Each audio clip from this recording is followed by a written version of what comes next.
Dear teachers, on this special day, we honor your tireless dedication, your patience, and the seeds of knowledge and character you plant daily in the lives of every student.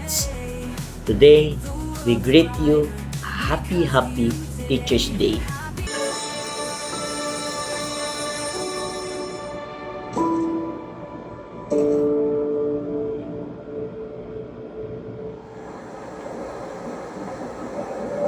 I'm really worried about your grades and your habitual tardiness. I'm sorry po, ma'am. Hindi na po mauulit. May problema ba sa bahay? Wala naman po.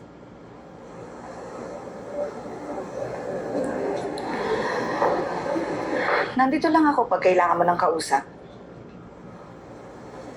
Ako ang nanay mo sa school.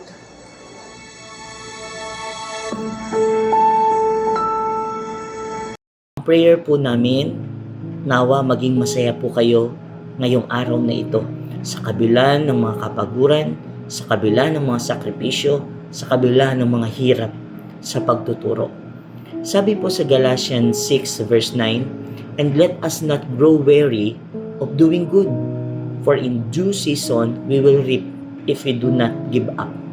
So sa lahat po ng mga teachers, sa lahat po ng mga tagapagturo natin, saan man po kayo nagtuturo, saan man po kayong school tinawag, mayroon pong dalawang bagay na nais ko pong i-share sa inyo para po kayo po ay lumakas.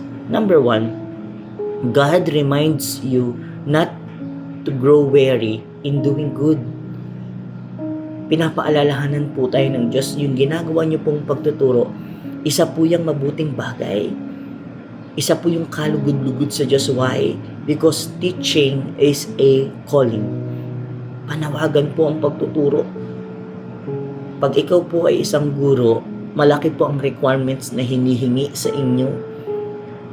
Hindi lang po yung karunungan na isi-share ninyo sa mga estudyante, kundi yung inyong karakter, yung inyong pagkatao na nakikita araw-araw ng mga estudyante na yun po yung kanilang sinusundan. Kaya nga po sabi dito, wag po tayong mapagod, wag po kayong mapagod sa paggawa ng kabutihan. Yung araw-araw na pagpasok ninyo, yung araw-araw na pagtuturo ninyo sa mga estudyante, wag po kayong mapagod doon.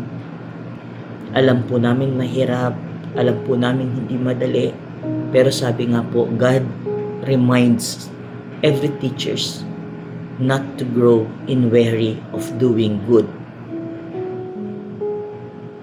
Kasi po pag napagod na kayo, huminto po kayo, nawalan po kayo ng gana, kawawa naman po yung ating next generation, yung ating susunod na magiging mga mabubuting mamamayan ng ating lipunan.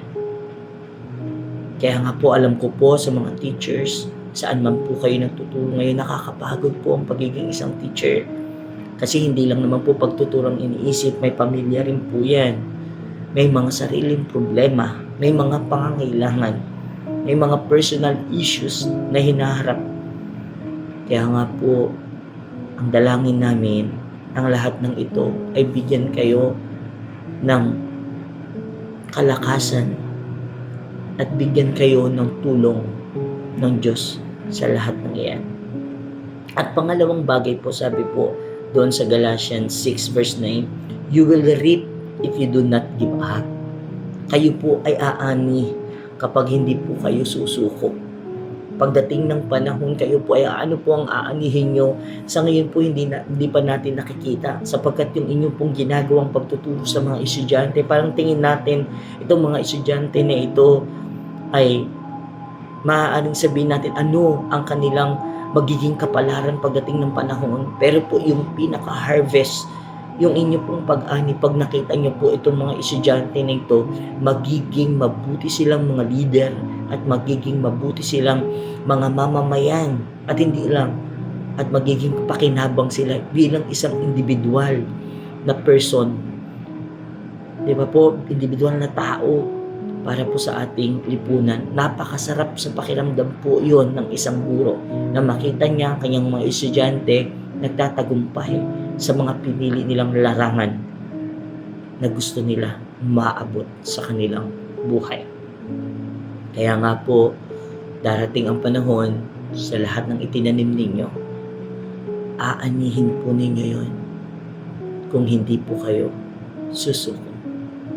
Sumuli po sa lahat ng mga teachers, sa lahat ng mga tagapagturo, muli po binabati po namin kayo ng Happy Teachers Day. Sa pagkakataon po ito, nais ko po kayong ipanalangin kung kayo po ay isang guro, tagapagturo, at nais niyo pong lumakas, at nais niyo pong makapagpatuloy pa. At sa pagpapatuloy na yon, nandoon yung inyong excitement, yung kasiyahan. Lahat po yan ibinibigay ng Diyos sa atin, especially po sa inyo bilang isang guro. Yumuko po tayo at pumikit at hingin po natin ang gabay ng ating Panginoong Hesus. Ama naming Diyos na makapangyarihan sa lahat. Ang pagiging isang guro, Panginoon, ay isang calling o panawagan, Panginoon. Kaya naman, Lord, sa isang guro na nakikinig sa mga oras nito, Panginoon, at sumabay sa panalangin ito, dalangin ko po, Lord, katulad po ng dalawang bagay na ibinigay mo po sa kanila. Unang-una, huwag silang magsawa sa paggawa ng kabutihan at ang pagtuturo ay isang kabutihan, Panginoon. Salamat, Panginoon, sa kanilang pagtitiyaga. Salamat, Panginoon, sa kanilang pagbabahagi ng kanilang buhay at karunungan. Salamat po sa kanilang sipag at tiyaga upang maturuan ang mga estudyante, yung mga mag-aaral, Lord, ng mga magiging susunod na mga leader, magiging susunod, Panginoon, na mangunguna sa aming bayan. Dalangin ko po sa bawat guro na sumusuko na, sa bawat guro na dumadaan sa napakaraming pagsubok, problema, kaguluhan, Panginoon, at kawalan. Lord, in the name of Jesus, we ask your power, we ask your presence right now, Lord. Strengthen them, Lord Jesus. Palakasin mo po sila, Panginoon. Patatagin mo po sila, Panginoon, upang makita nila na ang kanilang profession, Panginoon, ay isang panawagang nagmumula sa iyo, Panginoon. At yung pangalawang bagay, Lord, kami ay sila ay aani, Panginoon, kung hindi sila susuko. Lord, yung aanihin nila, Panginoon, yung makita nila na yung bawat estudyante na tinuruan nila, Panginoon, ay naging isang mabuting leader, naging isang mabuting mamamayan, at naging isang mabuting individual na tao, Panginoon, sa aming lipunan. Yung kanilang ipinasang karunungan, Panginoon. At yun naman, Lord, makita nila yung katagumpayan noon sa bawat estudyante nila, Panginoon. Ngayon, hindi pa nila nakikita ito, Panginoon. Maaaring hindi pa sila umaani, Panginoon. Pero Lord, sabi nga po, in due season, sa takdang panahon, Panginoon, sila po ay aani. Yung kanilang pagpapagal sa kanilang pagtuturo, yung kanilang dedikasyon, walang pagod, walang sawa, Panginoon, nakasipagan. Lord, darating ang panahon, aanihin po nila lahat ng kabutihan na kanilang itinanim sa bawat estudyante nila. Lord, dalangin ko po, may mga teacher, Lord, na napapagod right now. May mga teacher, Lord, na sumusuko na. May mga teacher, Panginoon, na may kakulangan, kakuluhan. Dalangin ko po sa kanila, Lord. Patatagin, palakasin, ingatan mo po sila, Panginoon. At minsan pa, iparamdam mo sa kanila na ikaw ang Diyos na nagbibigay ng lakas at nagbibigay, Lord, ng pag-asa sa bawat guro, sa bawat sulok ng aming bayan, Panginoon. Gampanan nila ang kanilang tungkulin, may nakakakita man o wala, sapagkat, Lord, kayo, lagi mo silang nakikita at nakikita mo po ang pagod nila araw-araw, Panginoon. Muli, salamat po sa buhay nila at sa iyo na po namin sila pinagkakatiwala, Panginoon. Mula sa pinakamataas na antas, Lord, hanggang sa pinakamababang. Lahat ng guro ay importante.